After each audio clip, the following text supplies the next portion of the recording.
Kindly for joining us. It's great to be with you from our building, the Macklin Building in downtown Charlottesville. The show is loaded. We have become the water cooler of conversation for this community, and it's because we cut through the BS, and we do it in long-form content that cannot be misconstrued, despite many folks trying to misconstrue us. The show airs on all social channels, archived on all social channels and wherever you get your podcasts. And if you look at the screen now, you will see headlines that I think should matter to you, including the final days of Tent Town. We're in the home stretch here of Tent Town on Market Street in Market Street Park, formerly Lee Park, Emancipation Park, Freedom Park. Tent Town, ladies and gentlemen, boys and girls, viewers and listeners of all shapes and sizes, has a deadline of 11 p.m. 11 p.m., the deadline on Saturday. And on Saturday at 11 p.m., the curfew will be reinstated, and all Tent Town citizens, is that fair? Tent Town citizens, Judah? Participants? I mean, sure. What is the preferred nomenclature? Inhabitants, Tent Town inhabitants? Sure. You think one is more applicable? Citizens of Tent Town?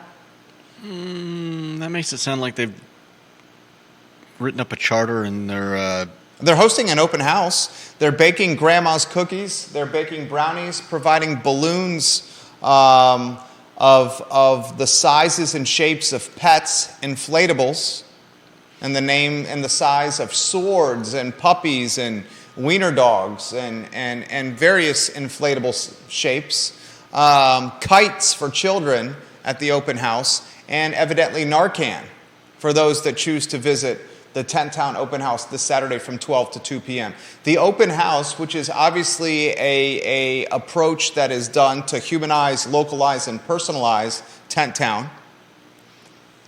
This open house takes place 9 hours before eviction time. There's many people in this community who have reached out to me and said, Jerry, is Tent Town organized by somebody behind the scenes?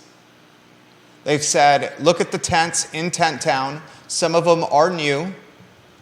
Ginny Who has made this point. Ginny Who is watching the program right now. Ginny, if you can offer some insight into this would be appreciated. I believe you've said in previous shows that you are the head volunteer or the top mom of a Boy Scout troop. And she highlighted that the tents that are in Tent Town are hundreds of dollars. Hundreds and hundreds of dollars, some of these tents. So we'll have some discussion on the open house today. We'll talk about the Planning Commission and what it is recommending to City Council for approval. Rory Stolzenberg has a fairly long thread about this on his Twitter account. He's one of the planning commissioners, Rory Stolzenberg, and he has undoubtedly been the most vocal and vigorous supporter. Vigorous? Vigorous supporter. Loud supporter. Okay. Of upzoning. I'll highlight his thread and now the fact that this is in council's hands, a project that's been in the mix for 7 years. Upzoning, rezoning, the draft zoning ordinance, the DZO, whatever the hell you want to call it. Comprehensive zoning ordinance. So many names for this. We'll also talk the University of Virginia and its health entity, UVA Health, purchasing the Oak Lawn property in Fifeville. Not sure how I feel about this. Oak Lawn is an estate at the corner of 9th Street Southeast and Cherry Avenue. It is smack dab in the middle of a historically marginalized community. It's 5.2 acres. It's currently zoned R1. Sean Tubbs reports that it would have a residential C category, but because the University of Virginia purchased it, Sean Tubbs reports, the institution does not have to comply with local land use rules or pay real property tax. So here we have a property, another one, Judah, purchased by the University of Virginia, that comes off the tax rolls. Jordy Yeager, he's, how would you characterize Jordy Yeager, viewers and listeners? An activist journalist. Jordy Yeager is a historian, maybe? Let's see how Jordy characterized. A journalist, a director of digital humanities, a writer, a movie director, an executive producer is how Jordy Yeager characterizes himself. He did a tweet thread a couple of days ago and said, reminder, and this was before the Oaklawn property was news. He said, remember guys, the University of Virginia does not pay property taxes, a value of roughly $15 million per year based on its 2,000 acres of ownership. In February, UVA Student Council, Jordy Yeager tweets, called for the University of Virginia to pay at least $10 million to the city of Charlottesville by 2030. And that was before the Oaklawn purchase. In that thread, friend of the program, Jim Hingley, Commonwealth's Attorney, Albemarle County, responds to Jordy Yeager and says, why does Student Council ask UVA to make payments in lieu of taxes to Charlottesville without asking UVA to make comparable in lieu of tax payments to Albemarle County for UVA property located in Albemarle? Wouldn't the same logic justify pilot payments for both jurisdictions? It's a damn good point by the Commonwealth's Attorney, Jim Hingley. Fantastic point. Now another property, Oaklawn in Fifeville, removed from the tax rolls. I want to talk about that on today's show. I also want to chatter on this program, Reid Super Safe Market. I mean, what's Reid's known for? Reid's is known for fantastic cuts of meat and beef. Yeah. Reid's is known for a fantastic craft beer selection. Reid's is it the last? It's one of the last locally owned grocery stores. Foods of All Nations is in that category. Locally owned grocery stores, viewers and listeners, put them in the feed. Judah, let's get you in on a 2-shot real quick, then we'll go back to a 1-shot. Locally owned grocery stores. You're asking me if there's more than one? Reid's, the Market Street Market right next to us. I'm sure you were going to say that immediately. You were shopping there for lunch today or yesterday. I'd say that's locally owned. Probably. The IGA in Crozet. I like when you're chuckling like this, Judah. The IGA in Crozet. I've never been there or seen it. It's locally owned. It's owned by the same guy who owns the Market Street Market next to us. Foods of All Nations, locally owned, right? The Hispanic grocery store that was recently robbed on Route 29 this past weekend. I'd put that in the. You disagree? No, I don't disagree. But if we're going that into the weeds, then I mean. Why do you say that's in the weeds? Because there are probably like a dozen. That's a bodega. Yeah, there are a dozen, probably at least a dozen, like little bodegas, little Mexican, Asian markets. I'm not saying that it's wrong, but I'll put that in there. Okay, then there's probably quite a few. I mean, you disagree? Viewers and listeners, you disagree? I'll put Feast in there. We're going to include Feast. I'd include Feast as a grocery store. As one of our favorite listeners, Erin King, one of the finest and most fantastic graduates of Western Albemarle High School. Is she watching the program? She does a hell of a job at Feast. Reid's has put a sign on its wall in its main entrance right inside the grocery store. Do you have the sign? I believe Yeah. Can you put it on screen? I can. I will read on air for those that are streaming in their cars the message from Reid's to customers. Is it on screen? Yep. This is what the sign says. A message to our valued customers and neighbors. Just like individual consumers have felt the pinch, so have we. We have seen increases in all our expenses, not just in the cost of product. With low profit margins in the grocery business, it makes it extremely hard for independent grocery stores like us to operate and make ends meet. This leads to difficult decisions. We have focused on keeping our fresh meat and produce departments well stocked, since they tend to be what draws customers in the most, and more importantly, to ensure that our employees continue to get paid. Please know that we are working diligently on getting grocery, dairy, and frozen items back in stock so we can better service our customers. We hope to have the issue resolved soon. Thank you for your support. We are not closing, but please hang in there with us, and we need your support. Travis Hackworth, you're watching in Danville. He is the son, Travis Hackworth, of a family-owned grocery store in Danville, and he's highlighted on previous shows how difficult it is for local mom-and-pop grocery stores to operate. I want to talk about the importance of Reid's, not just because it's a local business, but because it is the closest grocery store in a grocery desert for multiple marginalized communities. Fifeville, 10th and Page, Star Hill, the closest grocery store. When you eradicate or lose grocery stores like Reid's, the marginalized communities suffer the most. That conversation on today's show. I want to highlight the Blue Ridge Venture Fund. Find it online, blueridgeventurefund.com. We're in the process of funding our 4th business.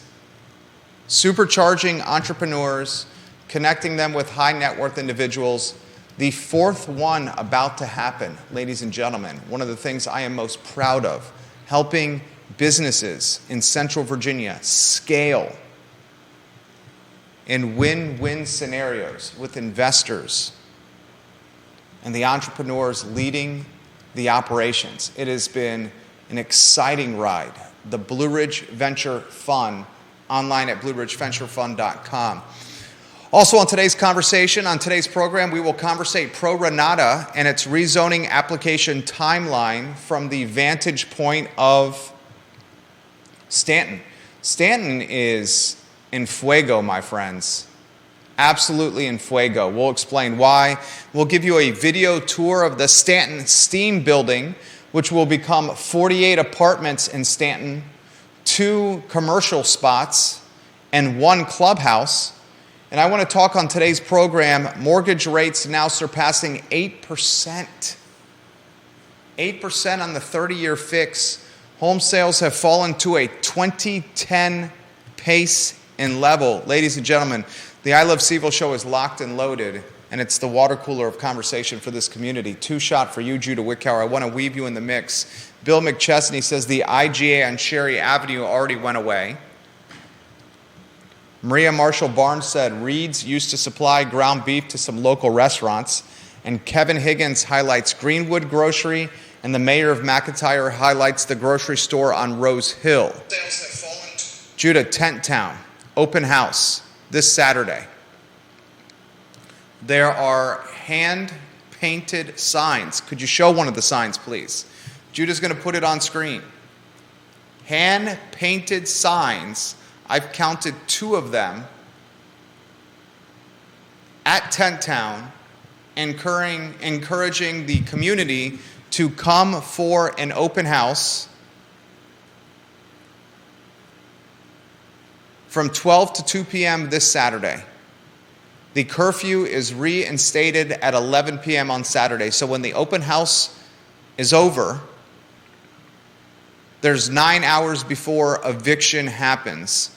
In many Tent Town, if you want to go back on a 2-shot, many Tent Town citizens have said they will not leave at 11 p.m. come curfew time. So Judah and I, like many in this community, have wondered what is going to happen at 11 p.m. when the curfew is reinstated and folks refuse to leave. You wonder about that, don't you? Mildly. Mildly. I wonder about it significantly. I mean, it's all going to work itself out. Is it going to work out with physicality? With the police and Tent Town citizens? Is it just going to be kind words saying, please leave, sir, and please leave, ma'am? I'm guessing that's going to be most of what it is. So you think it's going to be police goes to Tent Town at 11 p.m. on Saturday and says, ma'am, please leave, sir, please leave, and Tent Town citizens will acquiesce? I honestly don't know. I don't see the police going in there with, jackboots and clubs. I think Conscious is wise enough to know that that's a a bad move. I agree. Especially with the way, especially with the way the reins of this have been handled.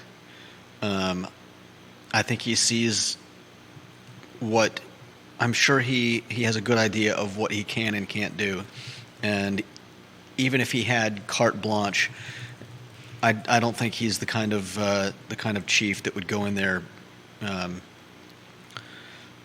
with a chip on his shoulder, looking to start something with a bunch of people. Viewers and listeners, how do you think it's going to play out? How do you think Saturday at 11 p.m. will play out? Do you agree with Judah's take? I do think Chief Conscious is an extremely intelligent person and very mindful of perception. Yeah, he knows what the optics are here, especially after how this whole thing started. Especially after August 12, 2017 in the same location. Sure. Correlation, yes.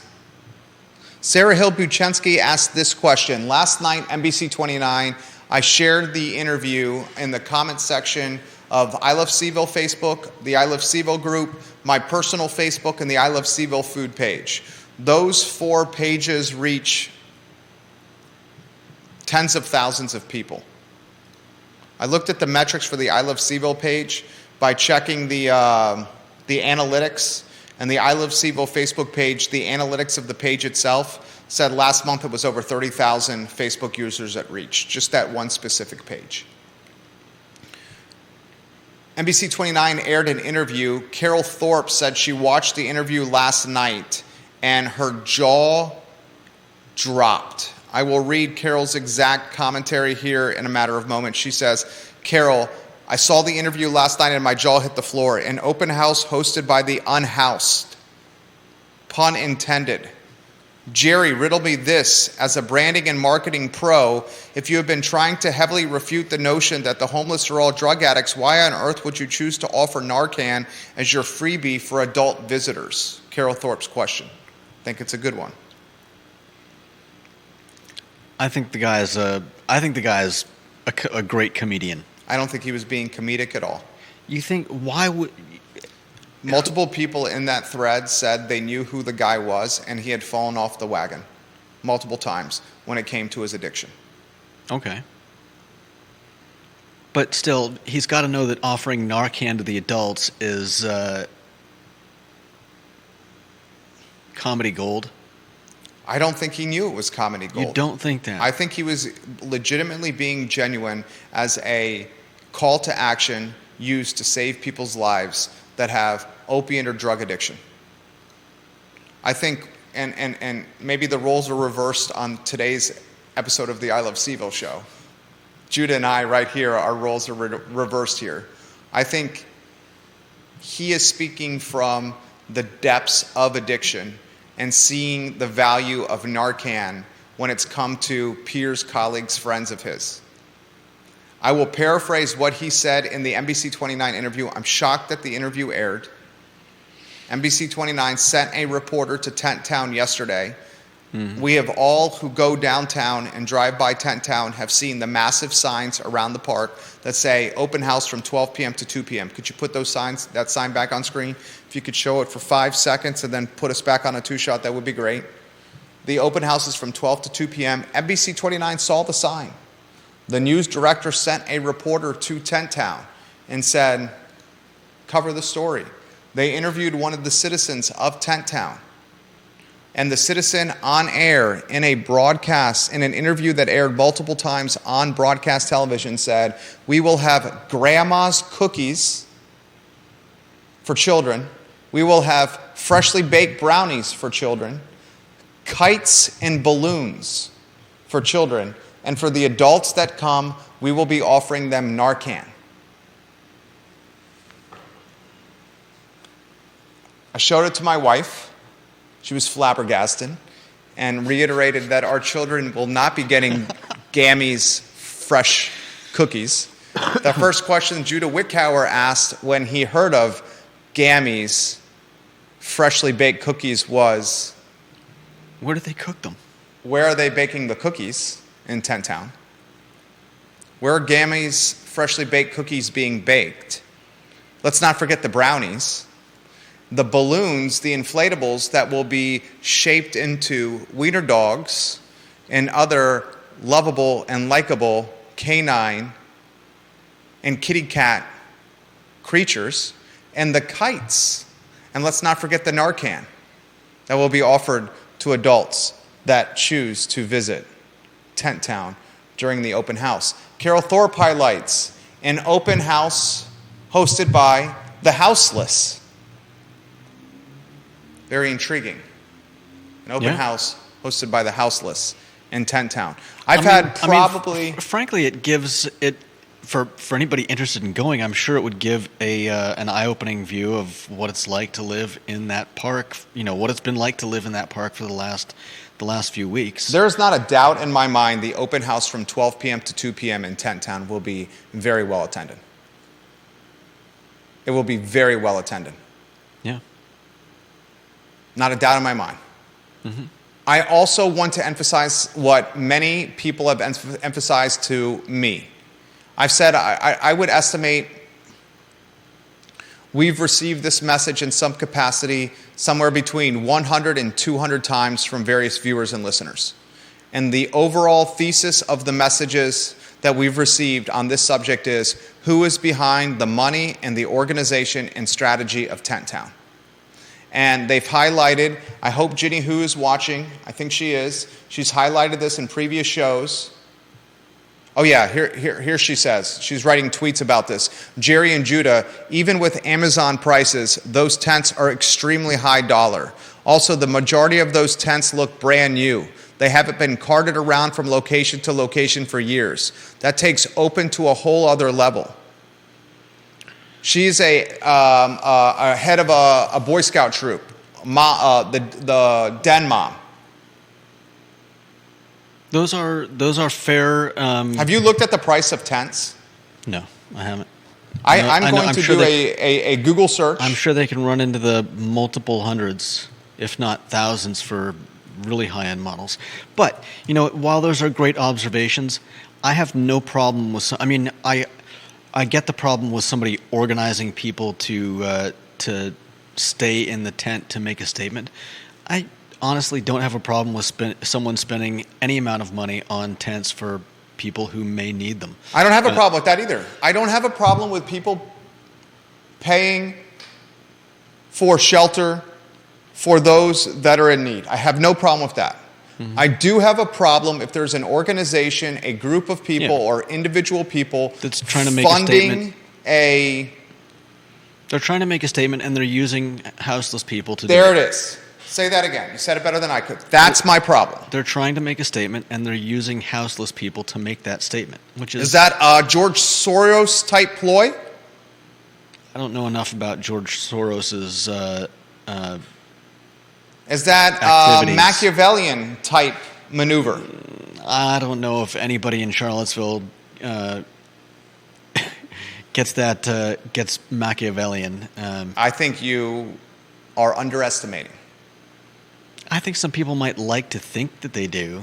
Who is behind Tent Town? What influence, what money, what force, what organization that is now encouraging an open house? Galvanized, strategized, and organized Tent Town's synergy to host an open house, to provide free Narcan, and to bake Gammy's chocolate chip cookies. Well, I think where are the kites coming from? I think where are the balloons coming from? I think the better question is whoever is organizing it, if someone is, what is their ultimate goal? That's a great question. That's the better question, because what do they hope to gain from this? Viewers and listeners. I haven't seen them galvanizing any particular population of Charlottesville to who knows what. To Kevin Higgins says, is this an open house organized by a potential political candidate? Juan Sarmiento says there's a fantastic Hispanic grocery in Vinegar Hill. Saturday from 12 to 2, curfew at 11 p.m. We'll follow it very closely here on the I Love CVille Show. I think we should go to the next headline, which is Planning Commission recommending upzoning. Deep Throat, we're going to get to your comments here in a matter of moments. Deep Throat has a comment on 10 Town. Quite sure that the support for 10 Town is a legal aid justice center operation, Deep Throat says. The original person who spoke at council had some links to them, I believe like partner or former partner of their head of activism or something like that. Deep Throat says, I believe it's the Legal Aid Justice Center behind this. He also has a take on Oak Lawn, which I will get to in a matter of moments, and how it pertains to the University of Virginia. I want to get to Rory Stolzenberg, the planning commissioner, who did a thread on Twitter today about upzoning. And here's how the thread runs. It was published at 10:02 p.m. last night. Rory tweets, nearly 7 years later, the Planning Commission has recommended a new zoning ordinance to City Council. This is a big day, and the zoning ordinance is a big, big step. There's plenty of work left to be done to fully implement our comprehensive plan, but this was a big one. Rory also tweets, days like today, it's hard not to think about people who will judge our decisions in 30 years or more, especially for risk we know and even articulated today. But I'm confident we passed the best proposal that can pass intact. It's undoubtedly leagues better than today's zoning ordinance. This will make the city better and change the trajectory of climate destruction and increasing unaffordability we're on. I'm proud of it. Upzoning activists then retweet what Rory posted, including one local developer and attorney. It is now in the hands of City Council, upzoning. I want to highlight a couple things. The planning commissioners are paid very, very, very, very, very little money. Very, very little money. The planning commissioners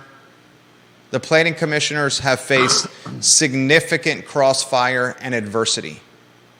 You talk about the people, whether or not we agree with their politics or not, some people are willing to put in the work. The school board members are paid nothing, like very little money. Planning commissioners paid even less than the school board members.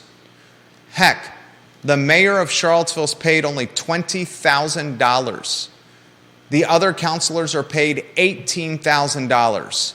Albemarle County Board of Supervisors are paid $17,000. They're paid nothing for the hours they put into civic duty, civic engagement, civic responsibility.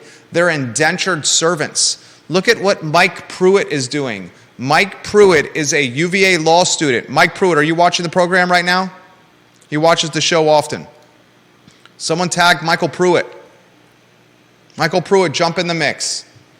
Michael Pruitt is running for the Scottsville District Board of Supervisors seat. Michael Pruitt, unopposed.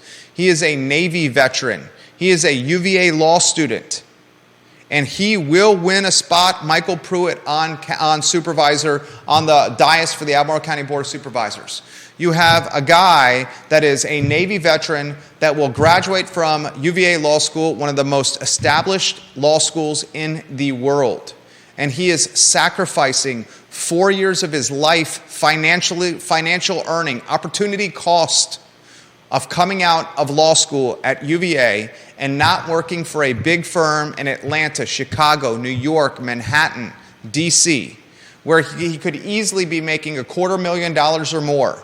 Many UVA graduates. He's got a Navy background. He's a military service veteran. This man could easily have made $250,000 or more. Instead, he's going to work for 4 years on the Board of Supervisors, collecting $17,000 a year, working 40, 50 hours a week, and having half the community dislike him. That's the opportunity cost of civic engagement and civic duty. It's one thing if you're Ann Malik and you're retired. Yeah. It's another thing if you're Diantha McNeil and you're retired. But when you're sacrificing your 30s, your prime earning year, that's a significant opportunity cost.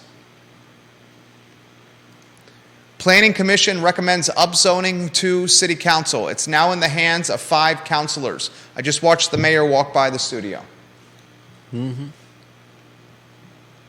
How will City Council respond? This is 7 years in the works. My guess is City Council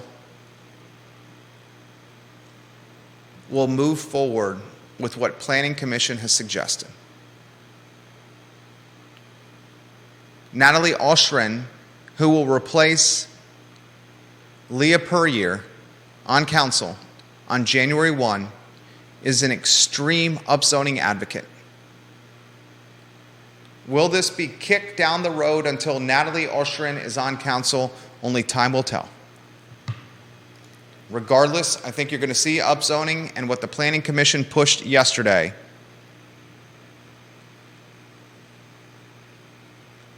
in a proved and forward direction.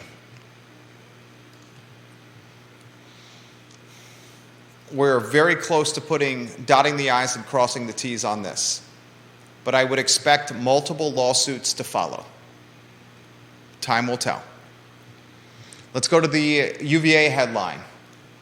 What's the first question, Judah Wickower, as we weave you into a two-shot about the University of Virginia purchasing the Oak Lawn property, 5 acres and change in Fifeville at the corner of 9th Street Southeast and Cherry Avenue?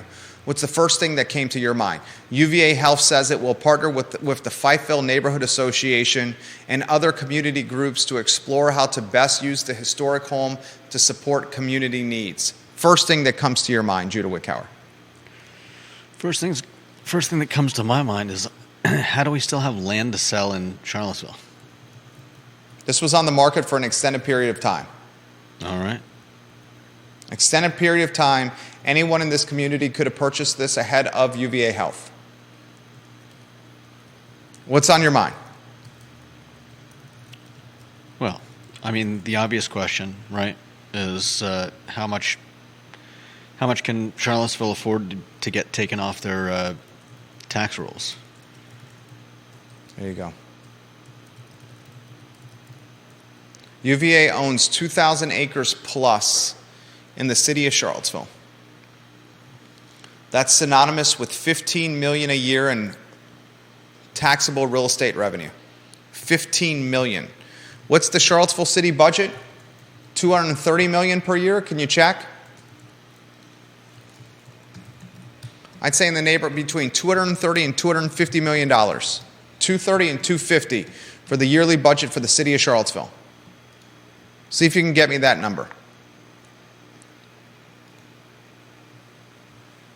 UVA buying this property that was on the market for an extended period of time and saying in a statement that it will partner with the Fifeville Neighborhood Association to figure out the best use of the property, on first glance, that has fantastic value and the optics are on the up and up.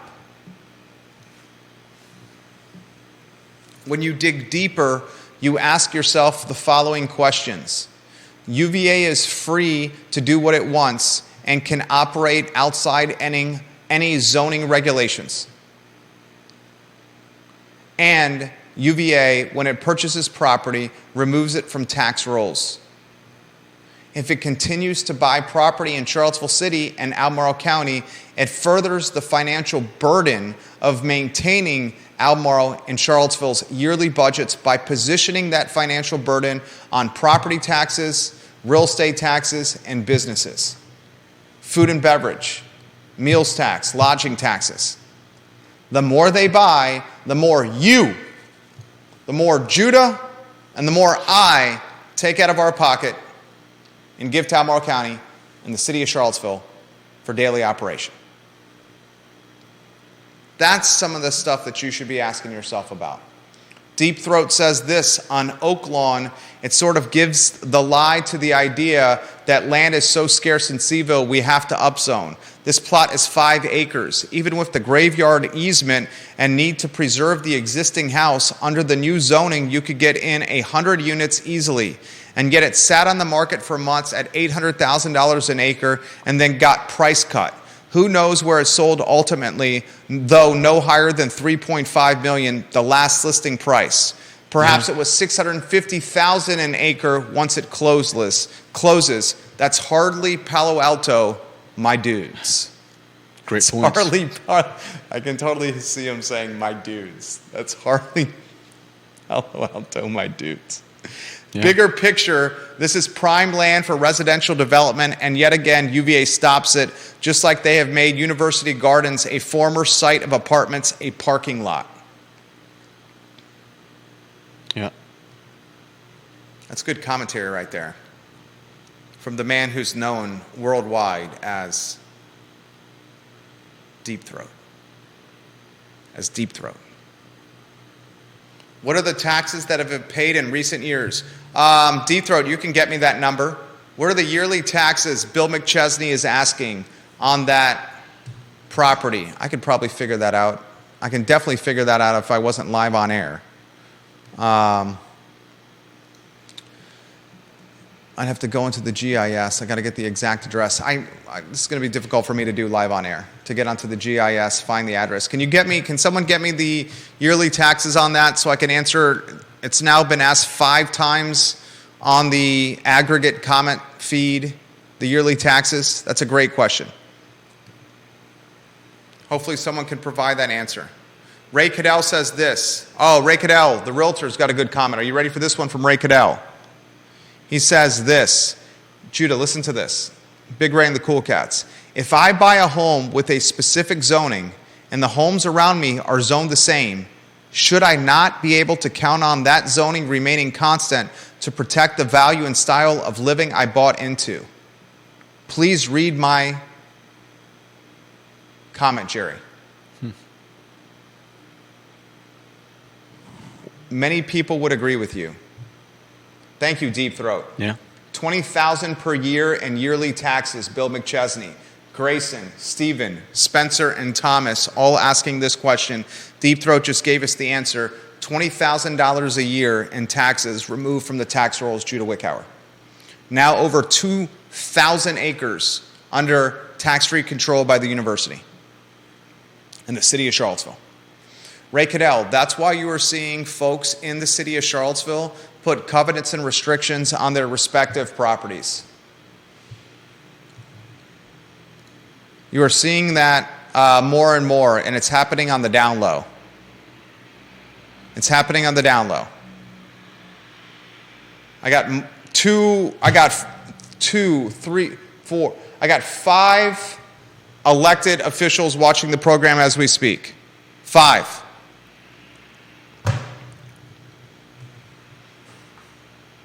Lonnie Murray says most of the university is in Albemarle County. He's exactly right. And what he's talking about is if it's 2,000 acres and $15 million a year removed from the tax rolls in the city of Charlottesville, think about the significance of Albemarle County and its removal from the Albemarle County tax rolls. Now, UVA makes a very convincing and compelling argument that the University of Virginia brand, its infrastructure, and its ecosystem drives the economy to much greater heights than its contribution via real estate taxes. And without the University of Virginia brand, ecosystem, and infrastructure, this town would be Martinsville.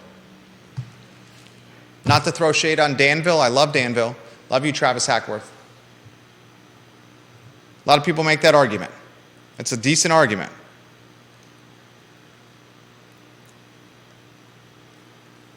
Deep Throat response to Lonnie Murray. Lonnie Murray, you have a response from Deep Throat. He says, in terms of value of holdings, the value in CVille and in Albemarle are about the same. The value of UVA holdings, that is, in CVille and Albemarle County are the same. That's for Lonnie Murray. And he says the UVA argument about my brand would apply to any large employer, but those employers still mostly pay taxes, even if sometimes they negotiate abatements. It's a fair point. I don't know a large employer. I'm going to play devil's advocate with Deep Throat. I don't know a large employer that is to the extent of the University of Virginia in Charlottesville, however. Lonnie, if you have any thoughts, put them in the feed. Oak Lawn, the estate, after months of being on the market, is now in the hands and control of the University of Virginia. Reid's Super Save Market. Can we get to that? Put the sign back on.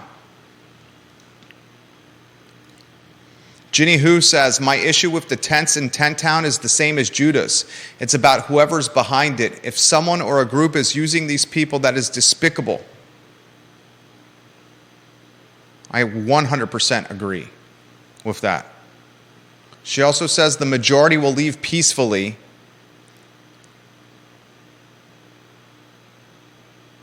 My phone has 71 unread text messages right now since I've started the show. 71.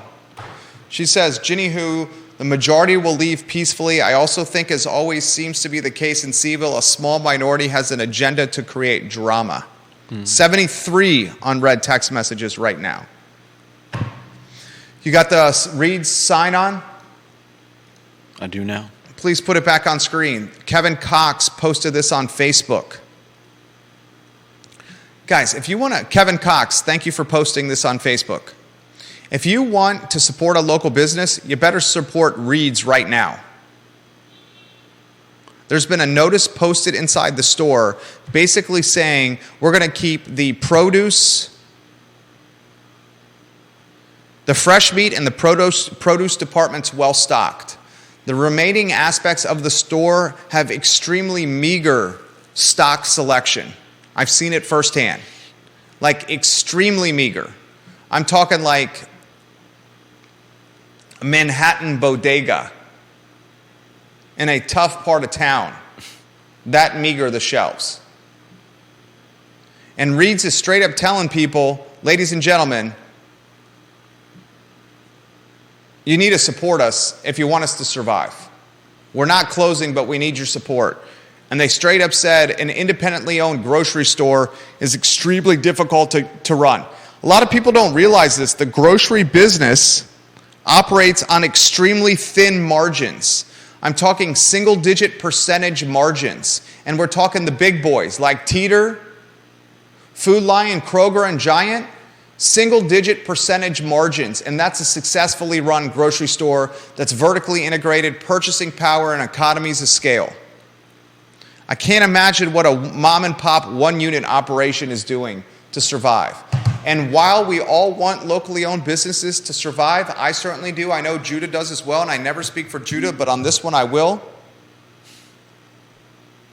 A deeper dynamic to this story is the grocery desert, the food desert that is the area, and how Reid's fills an incredibly important niche or need for historically marginalized communities, African American neighborhoods, 10th and Page, Rose Hill, Star Hill, Fifeville.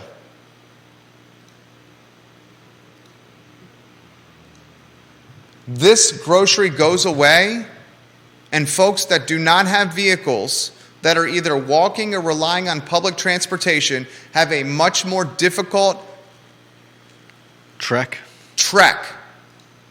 carrying bags of groceries to and from where? Probably Market Street Market. if they even know about it. But yeah, Reid's goes away. What's the closest grocery? Harris Teeter? Harris Teeter ain't cheap. no.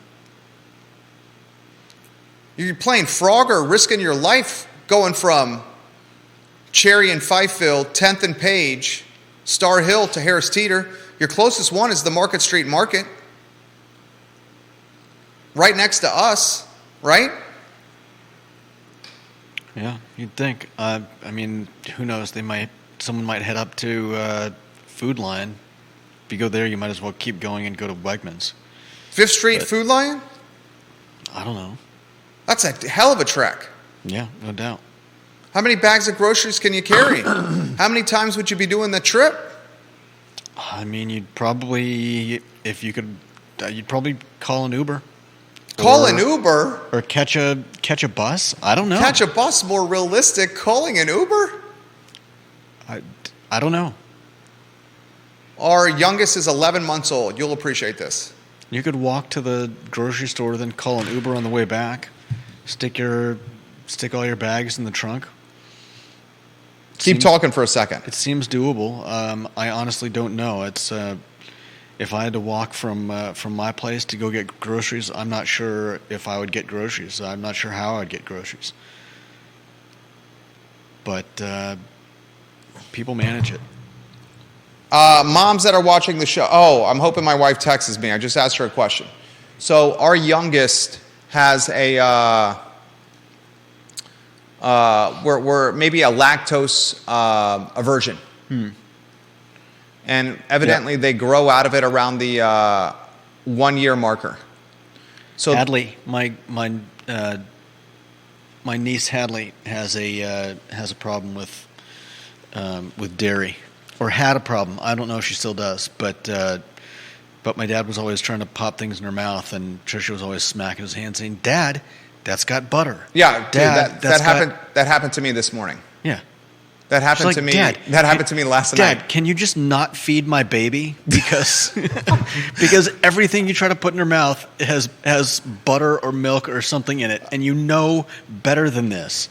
I think you and I think Big Jim and me have a lot in common right here. That happened to me this morning. That happened to me last night. That happened to me yesterday morning. That happened to me on Sunday morning. That happened to me on Sunday night. That happened to me on Saturday morning. That happened to me on Saturday night. Eventually, Mandy started to say, "I think Trisha is now just a little bit overly concerned about it because I don't think Hadley's being affected by it anymore." I will say this. That's not a comment that you want to offer to moms of babies. Yeah.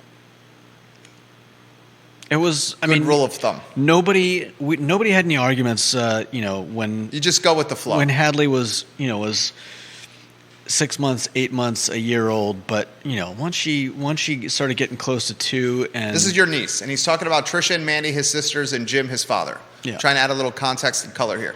Trisha is the mother of Hadley, and Mandy is the aunt, and Trisha and Mandy live very near each other, and so Mandy helps out a lot. And when Mandy says, I think the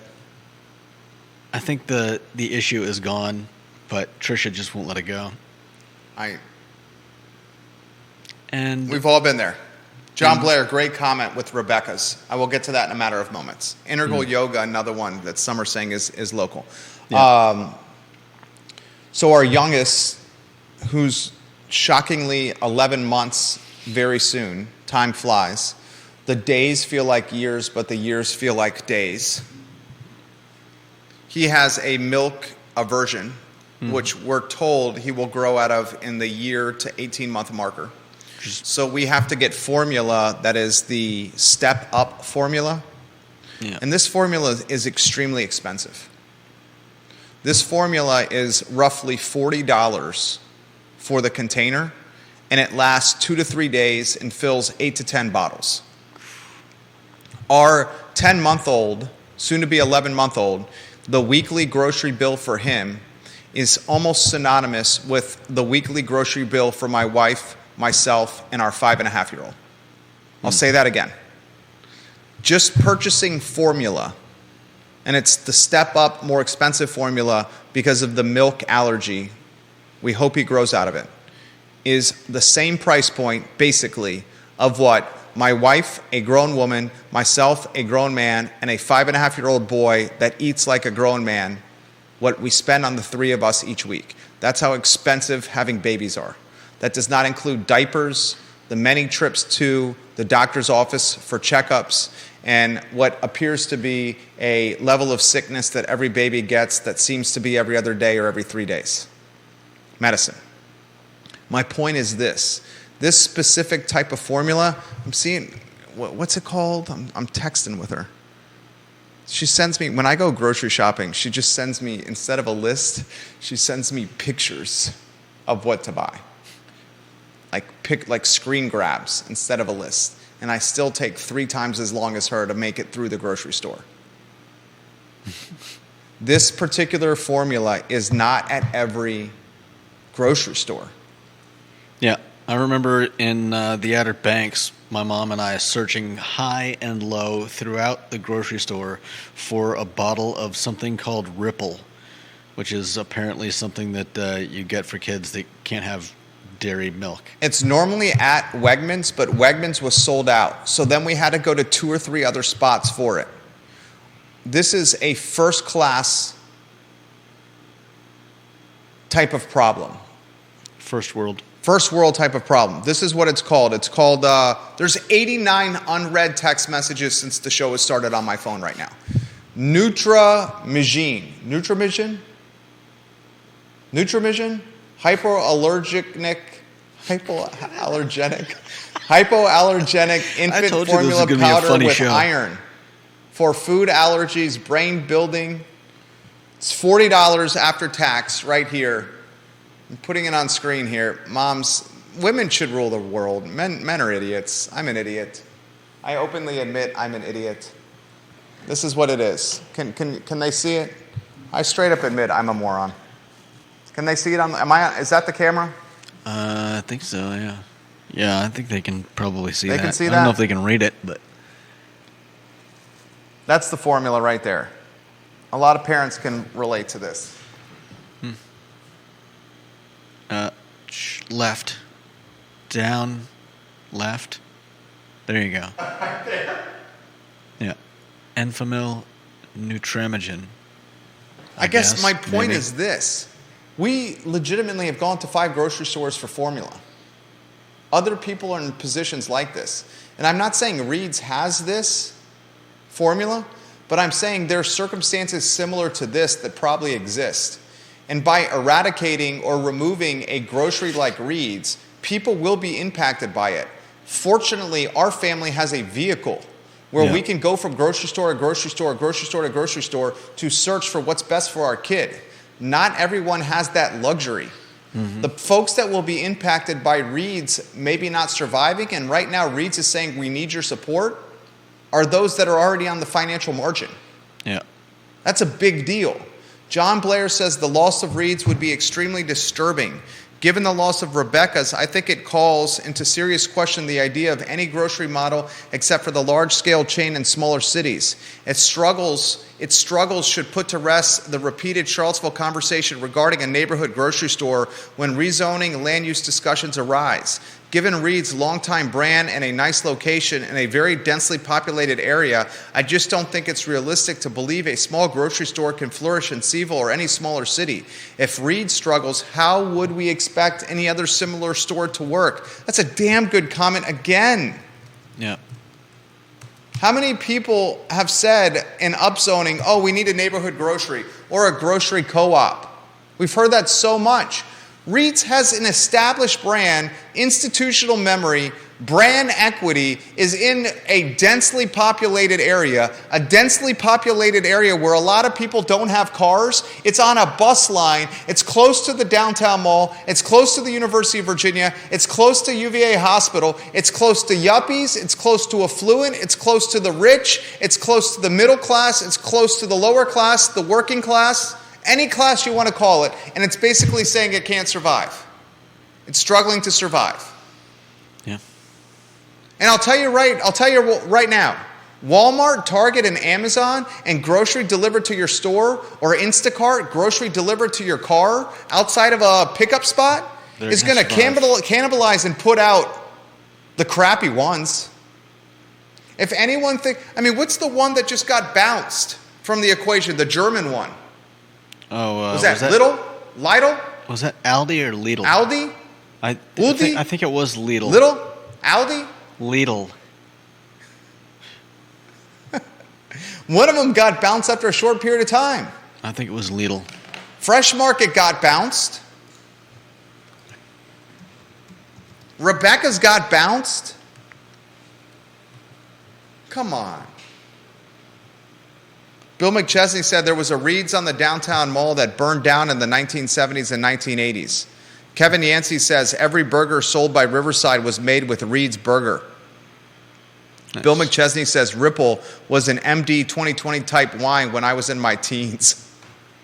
I do. Mad Dog 2020. I was a little surprised when my sister said she needed Ripple for my niece, because that's what I associate it with as well. Mad Dog 2020? That stuff was nasty. Yeah, or like Boone's Farm. Boone's Farm was much more tolerable than Mad Dog 2020. Yeah, and I had to drink Mad Dog 2020 when pledging Phi Psi. unless you see a guy who downed an entire bottle and then tried to make it out of the house to the yard and didn't.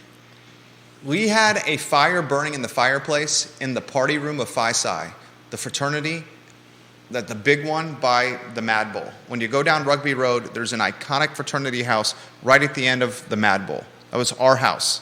There was a fire in the fireplace in the party room.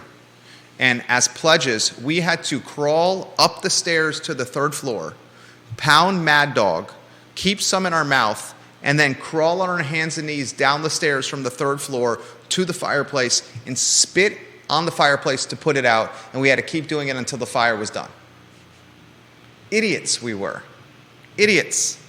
Sarah Hill Buchensky says, as far as people putting deed restrictions on their properties in light of upzoning, are we talking about whole streets or whole neighborhoods? Otherwise, the owner who puts the deed restriction on their property would reduce the potential resale value of their property only, and neighboring properties could see more density. Sarah Hill Buchensky is a realtor. That's a great comment. What's happening, SHB, is neighbors are organizing, galvanizing, and strategizing on streets. Individual streets are putting deed restrictions in cahoots, in organization, on their properties. Like an actual street, not an entire neighborhood. Interestingly, the deed restrictions that are being put on properties are many of the properties that do not have mortgages on their home, which shows the level of affluence of the deed restriction decision makers. Deep Throat says John Blair is absolutely right. Deep Throat says John is right, and even in New York City, the only way the bodegas survive is by focusing 2/3 of sales on addictive products, nicotine, alcohol, and lottery tickets. Not good for anyone. Interestingly, New York City bodegas have been trying to use zoning to stop 15-minute delivery apps by saying their little depots are warehouses and out of compliance with zoning on that basis. Deep Throat's father owned a handful of Manhattan taxi medallions. Believe he still does, if memory serves correct, Deep Throat, and had a robust taxi service at one time. Juan Sarmiento of the Charlottesville Transportation Fleet says, I got messed up on Mad Dog beyond belief at my bachelor party for my first marriage. Good times. Good times. Mad Dog will F you up. I mean, it is no joke. I played Edward 40 Hands in college with Mad Dog, where we taped 2 Mad Dogs to our hands with duct tape, Edward Scissorhands style, but it was Edward 40 Hands, and we were drinking Mad Dog bottles, and we couldn't take the bottles off our hands and take the duct tape off our hands until we finished the Mad Dog. And it was a night where I'm sure terrible decision-making was done.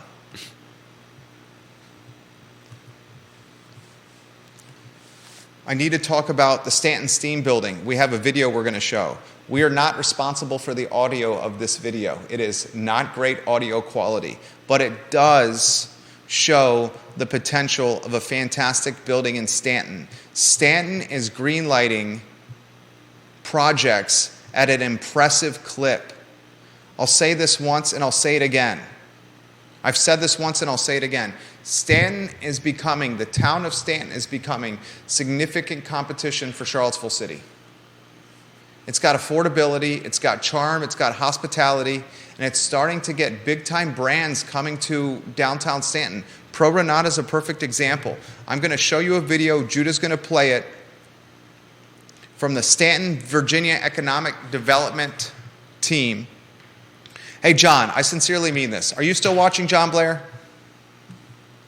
Anyone from Staunton is welcome on this talk show anytime they want to come on the show. I sincerely mean this. Anyone from Staunton is welcome on this talk show anytime they want to come on this show.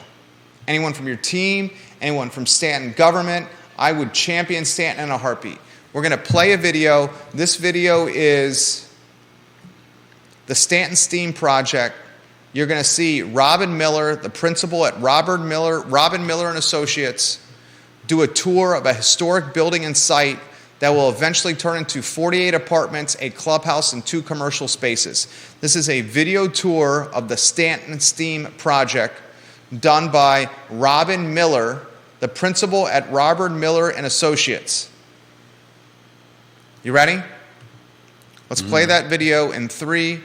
Make sure the audio is playing. We already caveated that we did not shoot this video. 3, 2, 1.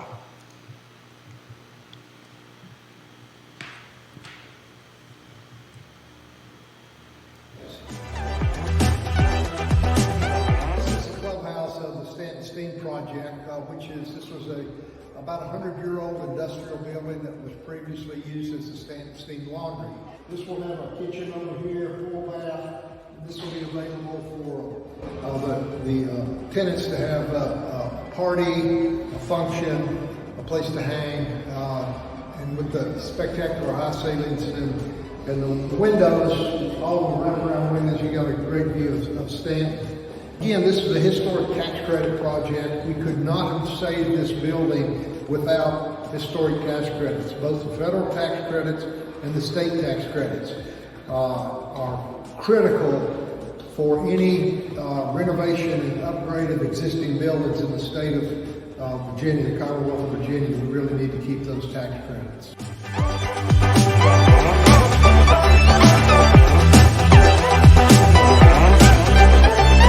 You're talking 48 apartments, a clubhouse, and 2 commercial spaces. Robin Miller talks about the importance of historic tax credits for a historic building. And just like that, the town of Staunton is getting 48 more residential units to attract people. I also want to highlight this comment from John. This is about Pro Renata. Dr. John Shabe, are you still watching the program? We love when John watches the program. To give people perspective, Pro Renata submitted its rezoning application to the city of Staunton. I call it town. I'm sorry, it's technically a city. I apologize and I stand corrected. I'll start from the beginning. John says, to give people perspective, Pro Renata submitted its rezoning application to the city of Staunton in June of this year. The City Council approved the rezoning at its October 12th, 2023 meeting. That's called an effective community and economic development staff. That's amazing. Amanda, is it Demio of the economic development team in the city of Staunton? I would love to showcase you on the I Love CVille show and positively spotlight all the incredible things that are happening in the city of Staunton. John, if you can help make that happen, that would be huge. I'll read this again. Pro Renata submitted its rezoning application to the city of Staunton in June. The city council approved the rezoning at its October 12, 2023 meeting. That's called an effective community and economic development staff. Albemarle County and the city of Charlottesville should take note. John didn't say that last sentence, I did. That's amazing.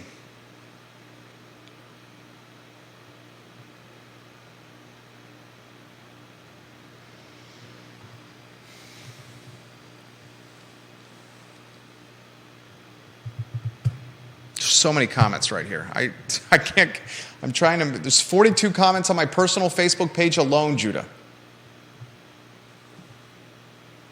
Carol Thorpe says this.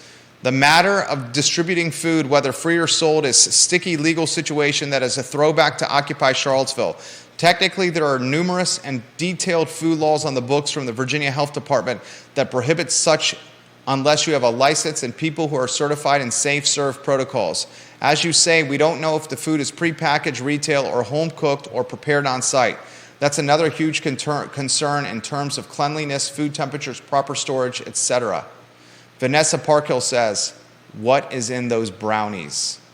Yeah, that's what I'm wondering. What is in those brownies that they're serving at the open house? And Carol says that man was dead serious in that NBC 29 interview and was not joking. All right, last topic, and I'm going to read as many comments as possible. Put your comments in the feed. I will relay them live on air.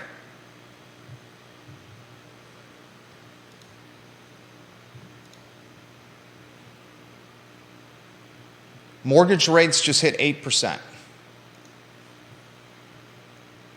Mortgage rates just hit 8%. And this is people with good credit. At the same time that mortgage rates hit 8%, sales have dropped to the slowest pace since October of 2010. At the same time that mortgage rates have hit 8%, many have said they will go even higher than 8%.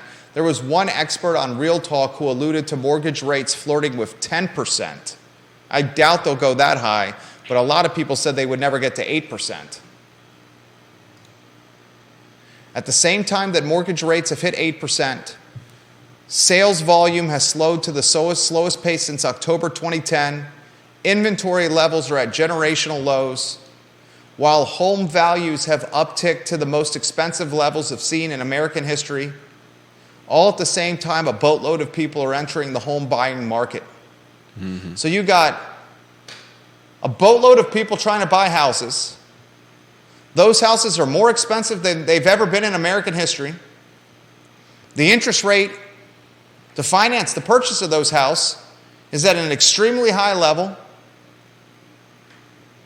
And the amount of units that you can purchase or the homes that you can buy are at an extremely low level. What's compounding this matter is the golden handcuffs of a boatload of people. 80% of American homeowners have an interest rate of 4% or less. This is literally a collision of like a boatload of stuff at the exact same time. Ton of people trying to buy, expensive debt service, not a lot of houses to buy, and the houses that are out there to buy are the most expensive they've ever been. Yep. This is a collision of headwinds for real estate. And at the micro market, the micro level, Charlottesville, what are we going to do with 5,000 to 10,000 people enter the market with six-figure jobs and bags of money? To say this is a crisis is an understatement. Here's the next trend that you should follow. Here's the next trend to follow, ladies and gentlemen. The small and medium-sized builder is being pinched left and right. The small and medium-sized builder does not have the cash on his or her balance sheet to just go and build spec houses nilly-willy and do development nilly-willy. Nor has local government cut the red tape to expedite development and home construction, to make the process more affordable and efficient. As a result, the big builders, think Ryan Homes, think Lennar, they have economies of scale. The same kind of vertical integration, purchasing power, and economies of scale that we're seeing by Walmart, Amazon, and Target in the grocery business. By Amazon in the retail business.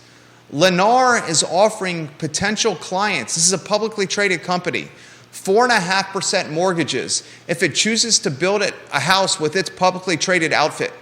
You hear that? Lennar says, we will give you a 4.5% mortgage if you buy a house, if you build a house with us. This is a publicly traded home builder. Small and medium-sized builders can't do that. These headwinds that I outlined, rising rates, rising values, too many buyers, not enough inventory, are squeezing and pinching the small and medium-sized builder. The small and medium-sized builder was squeezed and pinched in 2008, 2009, 2010. That yielded or led a massive shortage in housing. The headwinds we're facing now is not going to create a housing collapse. No, no, no, no, no. It is not going to create a housing collapse. No, no, no, no, no. What it will create is a significantly more drastic housing shortage. We will have less homes built because of the headwinds we're facing today. And the less homes we have built will exasperate the housing shortage issue, will further drive values for existing homes, and will widen the wealth gap in America, in Virginia, in Central Virginia, in Charlottesville, and in Albemarle County. Mark it the F down.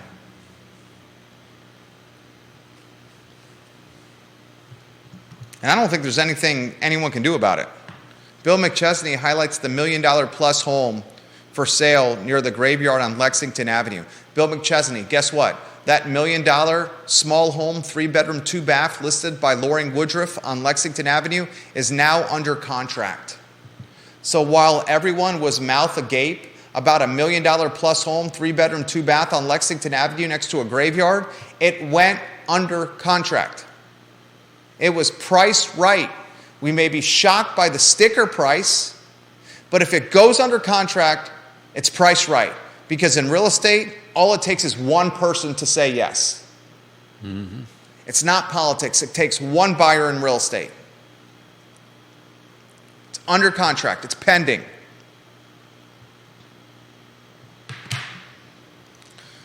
Oh, man. Crazy times.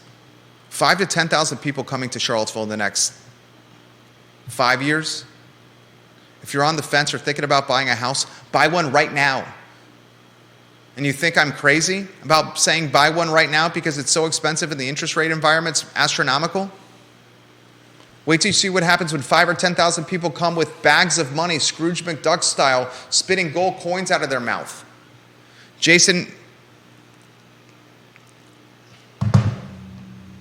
Stephanie Rhodes, welcome to the program.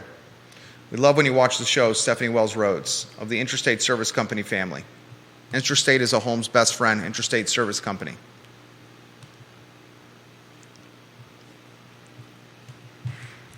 For those that you have sent me a text message during the show, it's now 91 unread text messages. I will try to respond.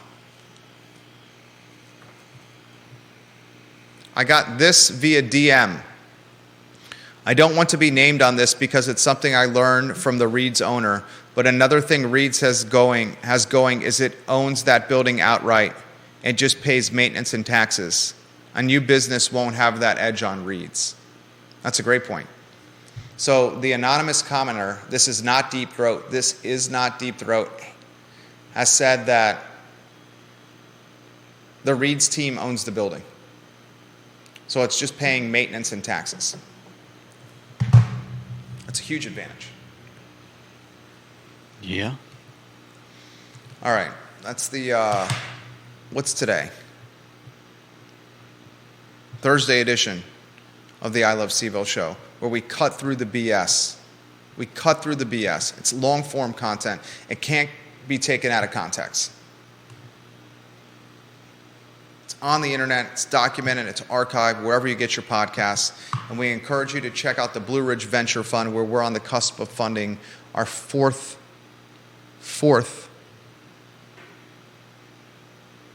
client and business. BlueRidgeVentureFund.com. Judah, props. Good work. Judah Wickower, Jerry Miller, the I Love CVille Show. So long.